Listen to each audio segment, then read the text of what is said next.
नमो तस् भगवतो अरहतो सम्मा संबुद्धस्स।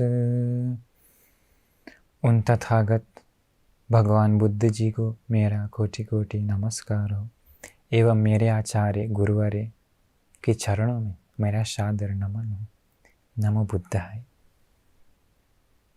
आज आप लोगों को एक अद्भुत व्यक्ति के बारे में बताने वाले हैं जो अपने माँ के बदले स्वयं का प्राण दिया है।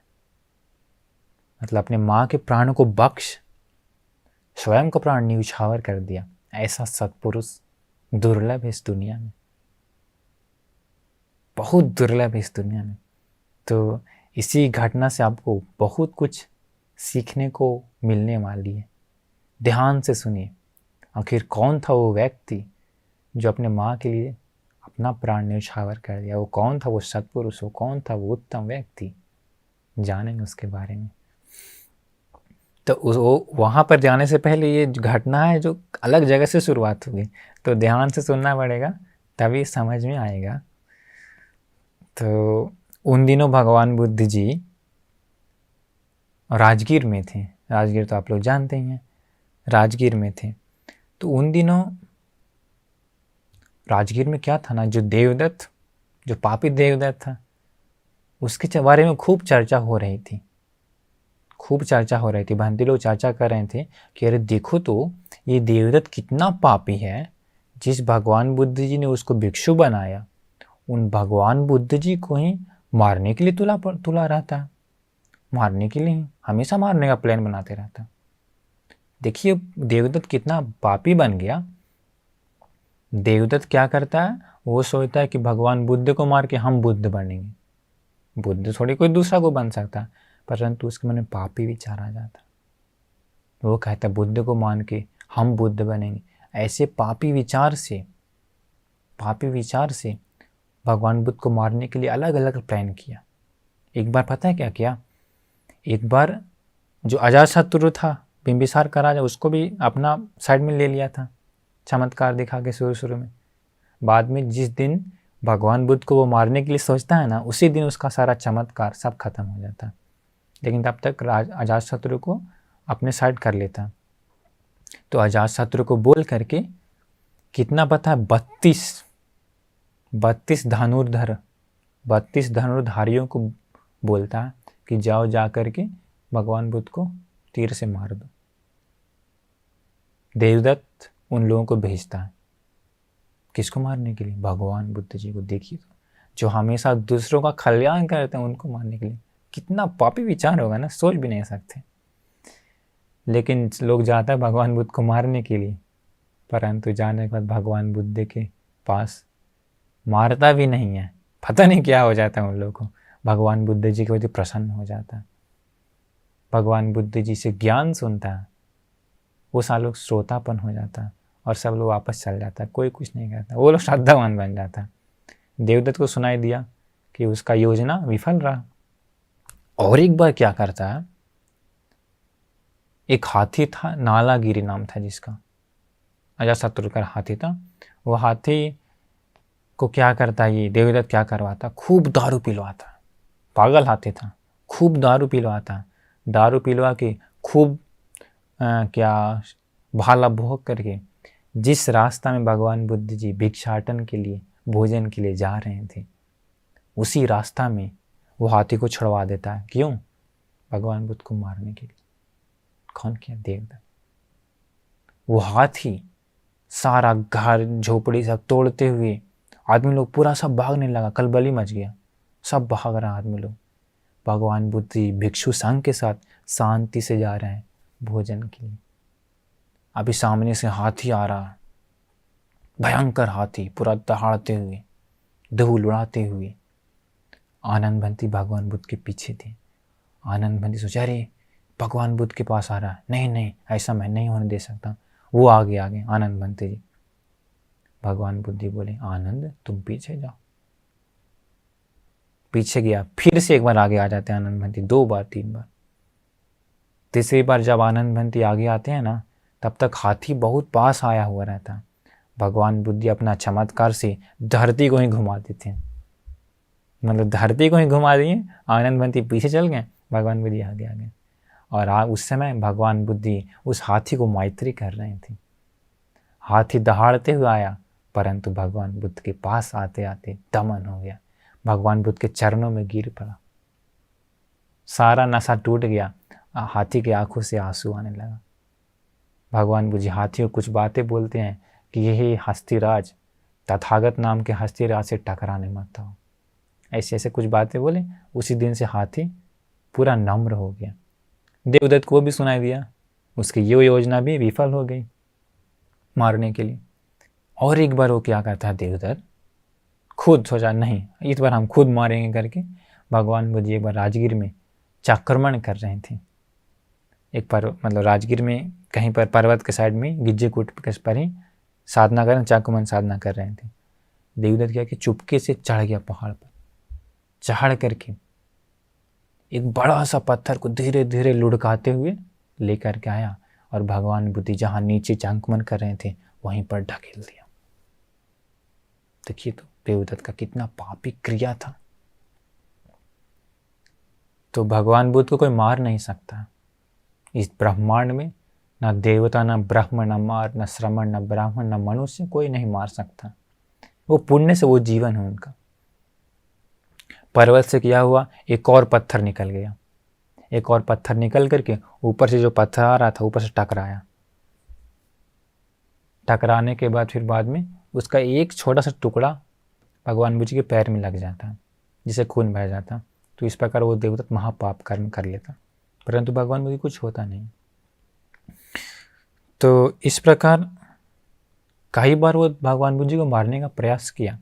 तो भिक्षुओं में वही बातें चल रही थी कि देखो तो भगवान बुद्ध जो सब पर दया करते हैं, उन्हीं को मारने में ये देवदत्त लगा रहा था। कितना पापी है ना, कितना दुष्ट है, कितना नीच है। ऐसे बातें कर रहे थे भगवान बुद्ध जी। भगवान बुद्ध जी आकर के कहते हैं कि तुम लोग क्या बातें कर रहे हो। तो हम लोग देवदत्त के बारे में बातें कर रहे हैं।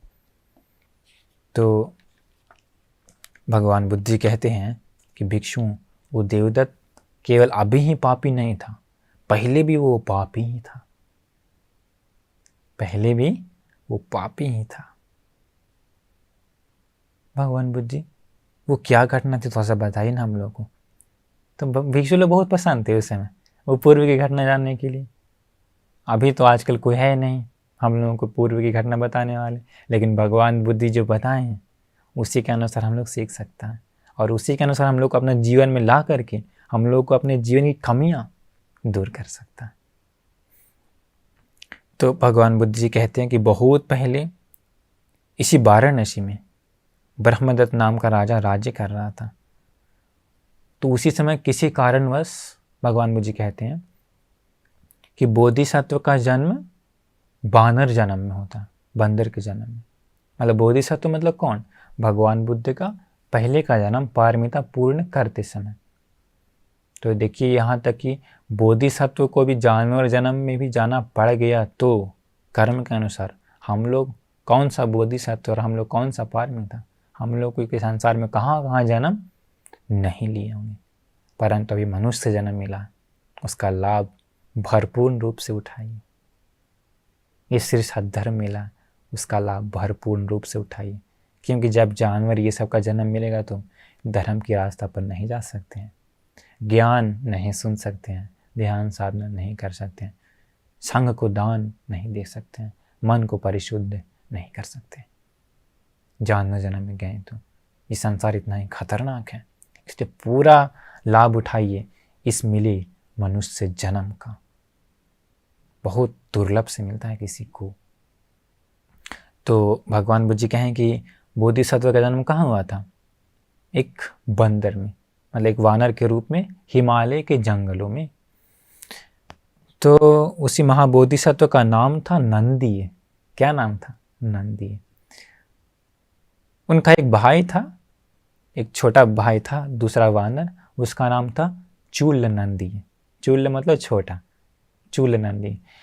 तो बोधिसत्व और उसका भाई 80,000 वानरों का मुखिया था। कितना, 80,000 हिमालय में रहता था।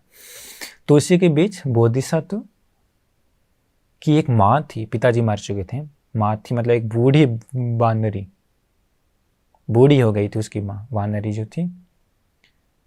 तो ये बोधिसत्व नंदी अपनी माँ की हमेशा देखभाल करता था और माँ को सेवा करता था। तो और क्या किया था, माँ तो बूढ़ी हो गई थी तो इधर उधर जा नहीं सकता, तो क्या किया था, माँ को एक पेड़ पर, एक झोड़ास में रहने के लिए एक जगह पर रख दिया था। और बोधिसत्व नंदी वानर क्या करता, इधर उधर जाता फल ये सब खाने के लिए, तो जो सबसे अच्छा वाला फल मिलता था, सबसे बेस्ट वाला, तो सबसे अच्छा फल अलग करता था। देखिए सत्पुरुषों का गुण ऐसा होता, सत्पुरुष पुत्रों का गुण या पुत्रियों का गुण ऐसा होता, जो भी कुछ अच्छा मिलता है ना, जरूर अपने माँ पिताजी को भी देता है, बूढ़े माँ पिताजी को। आजकल ऐसा सत्पुरुष लोग नहीं है, लेकिन ऐसा सत्पुरुष लोग पहले जानवर में भी था, लेकिन वो जानवर सामान्य जानवर नहीं था, बोधिसत्व था। बोधिसत्व जब पारमिताओं को पूर्ण करने के लिए शुरू कर देते हैं, तो गुणों को परिपूर्ण करने के लिए शुरू कर देते हैं, तो उनका जन्म कहीं भी हो, चाहे पशु में, चाहे पक्षी में, चाहे मनुष्य में, वो गुण धर्म, उनका वो गुण जीवन से अलग नहीं होता था। यही खासियत है बोधिसत्वों की। तो वो उस नंदीय बोधिसत्व को, वानर को, जो भी अच्छा फल मिलता था माँ के लिए अलग करता और दूसरे वानर के हाथों बोलता जाओ जाके माँ को दे दो। तो 80,000 वानरों का मुखिया था, तो मेन ऑर्डर कर सकता। तो जो दूसरे वानर थे, अच्छा फल था, वानर तो लोभी होते हैं, जाते जाते हैं कौन देगा उसको करके खुद खा जाते हैं। अचानक से एक दिन वो नंदीय वानर बोधिसत्व माँ के पास आया, माँ तुम इतनी पतली क्यों हो गई हो? पतली क्यों हो गई थी? क्योंकि उसको फल ये सब मिलता नहीं था अधिकतर दिन, तो अधिकतर दिन सही से भोजन नहीं मिलने के कारण नंदीय बोधिसत्व की माँ जो थी पतली हो गई, दुबली हो गई, पूरी कमज़ोर हो गई। तो अचानक से एक दिन आप उसका बेटा आके कहता है कि अरे माँ, हम लोगों को जो सबसे अच्छा फल मिलता है, सबसे अच्छा वाला, वो आपके लिए हम लोग अलग करके आपको भेजते हैं, फिर भी माँ आप इतना दुबली क्यों हैं, इतनी पतली क्यों हैं, इतनी कमज़ोर क्यों दिख रहे हैं? माँ कहती है, अरे मेरा बेटा, तुम तो भेजते तो हो, परंतु हमको मिलेगा तब ना, हमको तो मिला नहीं है ऐसा कुछ। तो नंदीय बोधिसत्व को सुनते के साथ बड़ा ही दुख लगा, दिल को बड़ा ही ठेस पहुंचा। अरे हमारी माँ को नहीं मिलता है खाना, अगर इसी प्रकार से रह गया तो मेरी माँ ज़्यादा दिन तक जीवित भी नहीं रह पाएगी। अगर मैं इस वानर सेना के साथ रह गया तो मेरी माँ ज़्यादा दिन नहीं रह पाएगी, मेरी माँ का मृत्यु हो जाएगा। हम ऐसे नहीं करने, हम ऐसा होने नहीं दे सकते। मैं अपनी माँ का देखभाल करूँगा, मैं अकेले सेवा करूँगा अपनी माँ का। ऐसा सोच भाई को बोलता। कौन था? चुल नंदी। भाई आज से तुम इन वानरों का, 80,000 वानरों का मुखिया बन जाओ और तुम इन लोगों के साथ रहो, इन लोगों को देखभाल करो। मैं जा रहा हूँ अपनी माँ को सेवा करने के लिए, मैं अपनी माँ का ख्याल रखूँगा, देखभाल रखूँगा, क्योंकि यहाँ इस प्रकार रहेंगे तो माँ का देखभाल करने वाला कोई नहीं, देखो कितना पतली हो गई। तो भाई कहता है, नहीं भैया, नहीं भैया, मैं भी आऊँगा आपके साथ, मैं भी अपनी माँ का ख्याल रखूँगा, मैं भी माँ का देखभाल करूँगा, आप अकेले नहीं, मैं भी चाहिए, मैं भी चाहता हूँ माँ का सेवा करना। देखिए सत्पुरुषों का गुण कितना सुंदर होता है ना। सत्पुरुष, एक सत्पुरुष दूसरा सत्पुरुष कहा कि तुम वानर सेना के साथ रहो, मैं माँ को देखूंगा, वो भी बोला नहीं नहीं, मैं भी माँ को देखूंगा। सत्पुरुष लोग ऐसा होता है, सत्पुरुष गुणवान लोग कभी भी माँ पिताजी लोगों को बूढ़े होने के बाद छोड़ता नहीं है, ख्याल रखता है, देखभाल करता है, सेवा करता है। परंतु आजकल देखिए दुनिया में कितने माँ पिताजी लोगों को बूढ़ा होने के बाद बहुत सारे घर के लोग छोड़ देते हैं, अलग कर देते हैं, अपने से बना के खाओ पियो, बूढ़ा होने के बाद भी कितने लोग काम करवाते हैं अपने माँ पिता जैसे। ये सत्पुरुषों का गुण नहीं है। सत्पुरुष लोग पुरानी परंपरा से चली आ रही हैं। सत्पुरुष लोग अपने माँ पिता का ख्याल रखते हैं। तो ये दोनों तैयार हो गया, नंदी और चूल नंदी दोनों बाहर माँ को देखभाल करने के लिए। फिर दोनों क्या किया, दोनों माँ को लेकर के, अपनी माँ को लेकर के हिमालय वन से बाहर आ गया। हिमालय वन से थोड़ा किनारे आकर के एक गांव के किनारे एक बड़ा सा बरगद का वृक्ष था। उसी बरगद के वृक्ष पर अपनी माँ को लाया और वहीं देखभाल पूरा करने लगा, सेवा करने लगा। उसी बीच क्या हुआ, वाराणसी में एक ब्राह्मण कुमार था। वो ब्राह्मण कुमार तक्षशिला जाता है शिल्प सीखने के लिए। तो तक्षशिला में शिल्प सीखने के बाद अपने गुरु को प्रणाम करने जाता है। गुरु को प्रणाम करने जाता है, क्यों कि गुरुजी अब ठीक है, अब शिल्प तो सीख लें, अब हमको जाना है वाराणसी। तो उसका गुरुजी उसको उपदेश देता है कि शिष्य पुत्र, मैंने देखा कि तुम्हारा जो गुण है, गति गुण है, वो ठीक नहीं है। तुम तुरंत क्रोधित हो जाते हो, तुम्हारे दिल में करुणा नहीं है, तुम्हारे दिल में दया नहीं है, तुम गुस्सा स्वभाव के हो, रुद्र स्वभाव है तुम्हारा। पुत्र, ये सारे जो गुण है, ये दुर्गुण है, इन दुर्गुणों को दूर करो। ये दुर्गुण तुम्हारे लिए अच्छा नहीं है। नहीं तो अगर इसी दुर्गुणों के साथ तुम रह जाओगे तो भविष्य में बहुत बड़ा संकट, बहुत बड़ा मुसीबत, बहुत बड़ा खतरा तुम्हारे जीवन में आ सकता है। इसलिए पुत्र, मैं प्यार से कहता हूँ, इन दुर्गुणों को त्याग दो, एक सुंदर, एक दयालु मनुष्य बन जाओ। ऐसा उपदेश दिया था। तो वो दुष्ट हैं, गुरु जी को प्रणाम कर लिया, परंतु उन गुणों को, उस उपदेश को शिरोधार्य नहीं किया, अपने जीवन में अमल नहीं किया। वाराणसी में आया, वाराणसी में आकर के समय के साथ शादी हुआ, परिवार का जीवन बिताया।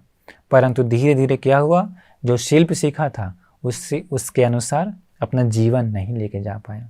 मतलब जीवन चलाने के लिए मतलब पर्याप्त नहीं हुआ।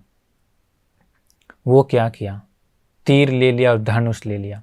वो सोचा कि हम शिकार करके हम जीवन चलाएंगे। ऐसे करके वो धीरे धीरे वाराणसी नगर छोड़ दिया, धीरे धीरे हिमालय वन के समीप गया। अपना घर परिवार भी, जो एक पत्नी थी और 2 बच्चे थे, वो भी हिमालय के समीप गांव में रहने लगा वो लोग भी। अभी ये क्या करता है, ये ब्राह्मण जो अभी क्या बन गया, शिकारी बन गया। जंगल में जा कर के हिरण आदि का शिकार करता है, शिकार करके उसको, उसी मांस को बेचता है, अपना घर द्वार चलाता था। इसी प्रकार वो जीवन बिता रहा था। एक दिन क्या हुआ, इस शिकारी को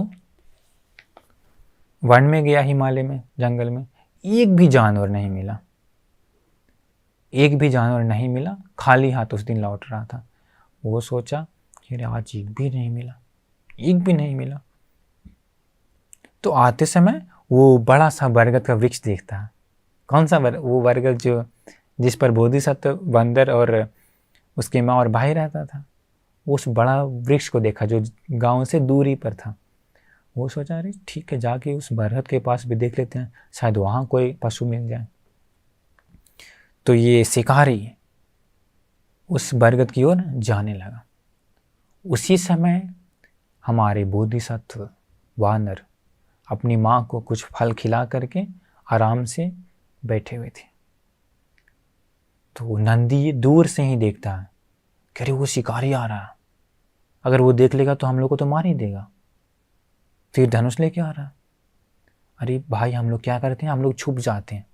हम लोग छुप जाने के बाद इस बूढ़ी माँ को देखने के बाद, हमारी बूढ़ी माँ दुबली पतली है, कौन इसे नहीं मारेगा, इसलिए हम लोग छुप जाते हैं। ऐसा सोच वो दोनों छुप गए। शिकारी आया। शिकारी आने के बाद देखता है तो एक बूढ़ी दुबली पतली एक बंदरी दिखाई दे रही है। वो सोचता कि अब खाली हाथ जाने से अच्छा है इसी को मार देते हैं, कम थोड़ा सा भी मांस मिलेगा ना, इसी को मार देते हैं। ऐसा सोच तीर को तैयार किया और धनुष पर लगाया। नंदीय बोधिसत्व देखा, नंदीय वानर जो था बोधिसत्व थे, देखा अरे अरे भाई को बुला, अरे भाई भाई देखो वो हमारी माँ को मारने वाला है। नहीं नहीं नहीं, हम ऐसा नहीं होने देंगे भाई, मैं अपना प्राण जा रहा हूं देने, तुम मेरे मरने के बाद तुम मेरी माँ का, अब हमारी माँ का पूरा ख्याल रखना। अभी देखिए, पुत्र तो पुत्र होता है, जीवन तो जीवन होता है, प्राण तो प्राण होता है, विचार तो विचार होता है।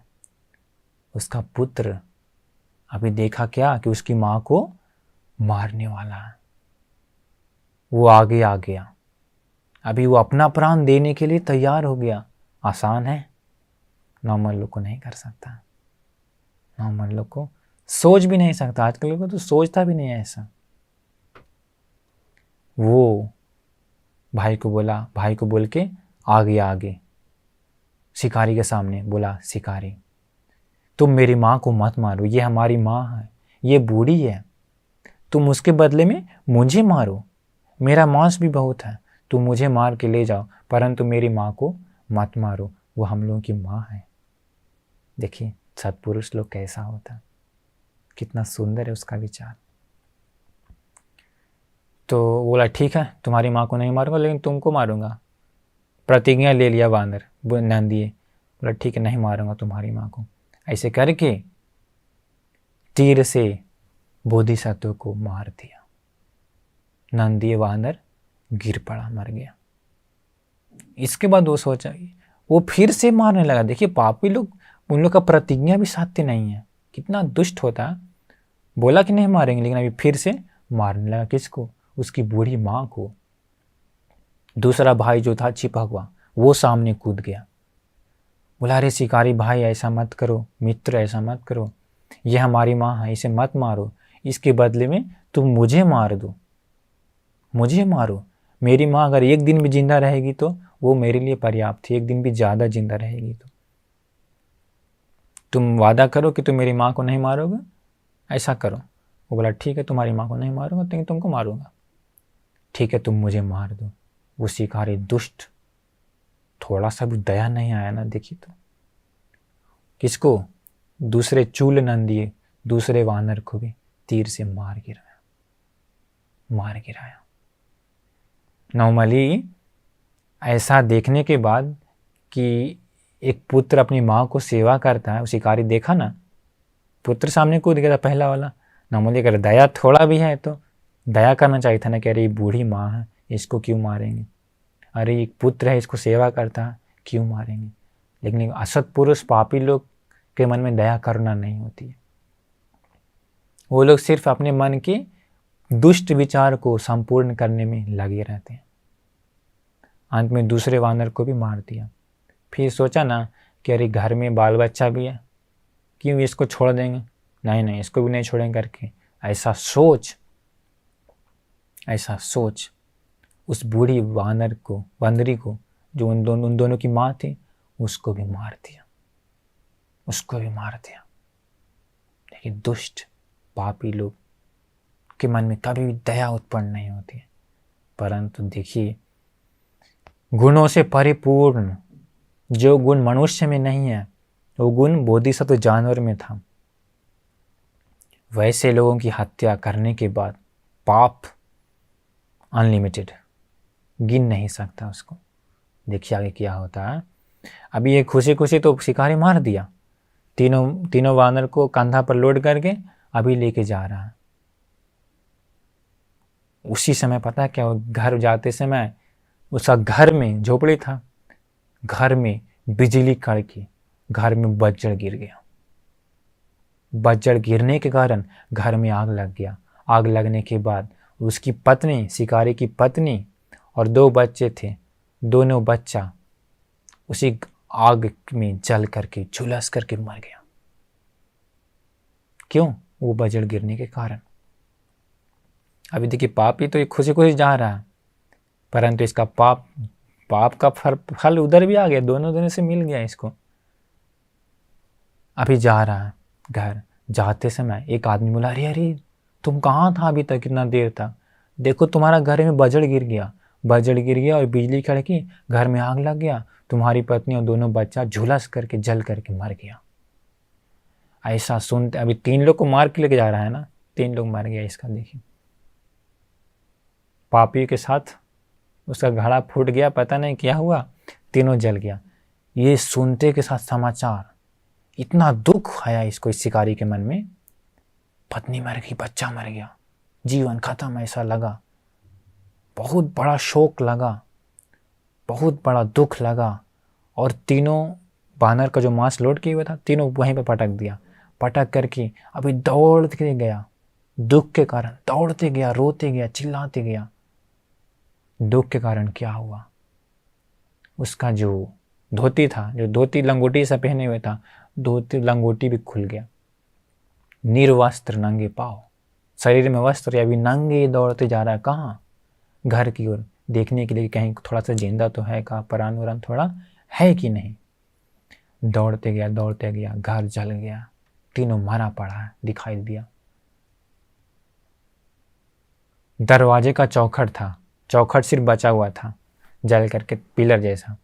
दौड़ते जा रहा था कहाँ? अपने पत्नी के पास देखने के लिए, पास में। तो एकदम बेहोश जैसे जा रहा था, पागल जैसा। दौड़ते आते समय सिर से टकराया क्या? चौखट। सिर से टकराने के बाद चौखट इसी का सिर पर गिर जाता है, सिर फट जाता है और उसी समय गिरने लगता है धरती पर।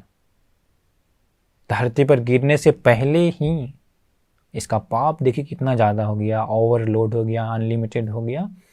वैसा गुणों से परिपूर्ण सत्व का हत्या करने के कारण धरती से आग निकल आया, धरती से आग निकल आया, चारों तरफ से घेर लिया इसको आग। नॉर्मल आग नहीं, नरक का आग। वो नॉर्मल लोग के आसपास नहीं आता। उसी समय इस शिकारी को याद आता है कि अरे पता क्या याद है? तब याद आया उसको अपना गुरुजी का बात, गुरुजी के बात याद आया कि अरे मेरा गुरुदेव जिसने मुझे शिल्प सिखाया, उसने मुझे कहा था, पहले ही कहा था कि तुम्हारा जो पापी आदत है, दुर्गुण है, उसको दूर कर लो। उन्हें मुझे बताया था इसे दूर करने के लिए। अरे मैंने वो दुर्गुणों को दूर नहीं किया। अरे मेरा गुरुजी का बात मुझे अब भी याद आ रहा है, अब भी याद आ रहा है। अरे मैंने उस गुरुदेव का बात को छोड़ दिया, इसी के कारण मुझे ऐसा विपत्ति आ गया, इतना बड़ा संकट आया। गुरुजी ने कहा था कि बहुत बड़ा संकट आ सकता है। अरे हमको वो संकट आ गया, अरे हमको गुरुजी का काम नहीं कर पाया। वो बोलता है कि जो कोई व्यक्ति अपने शरीर मन वाणी से जो कुछ भी काम करता है तो उसका फल उसी के अनुसार उसको मिल जाता है। जो कोई अच्छा करता है तो उसको अच्छा होता है, जो कोई बुरा करता है तो उसको बुरा होता है। हमने बुरा किया, मेरा बुरा हुआ, ऐसा रोते रह गया। धरती से आग निकला, आग लपेट करके उसको अवीची महानरक में ले गया, नरक में जन्म हो गया। भगवान बुद्ध जी बताएं कि जो उस समय जो देवदत्त था, इस जन्म में भगवान बुद्ध जी को बहुत मारने का ट्राई किया। अंत में पता है देवदत्त कहाँ जाता है मर के?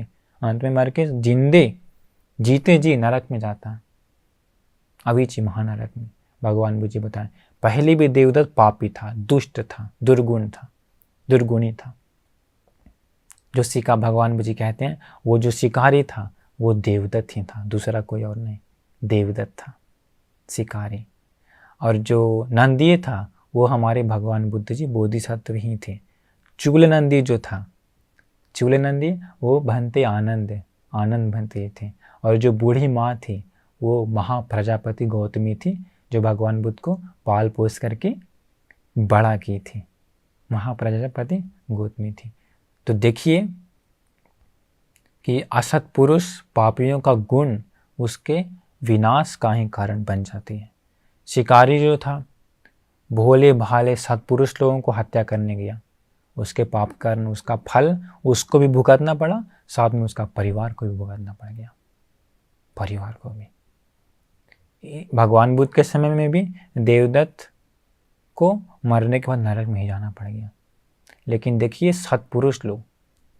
सत्पुरुष का गुण अपना गए तो उसका कल्याण होता है, लेकिन अगर पापी का गुण अपनाएं तो, दुर्गुण को दूर नहीं किए तो उन लोगों का जीवन भी ऐसे ही समाप्त हो जाता।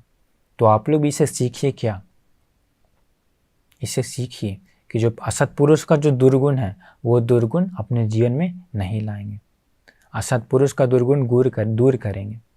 कभी कभी धन संपत्ति हो सकता है, परंतु असत्पुरुष लोग को वो मिलता है पुण्य के कारण ना, पुण्य के कारण मिलता है, परंतु इसी जीवन में उन पाप कर्मों के कारण फिर उन लोग का जीवन दुखदायी ही होता है अगली जन्मों में।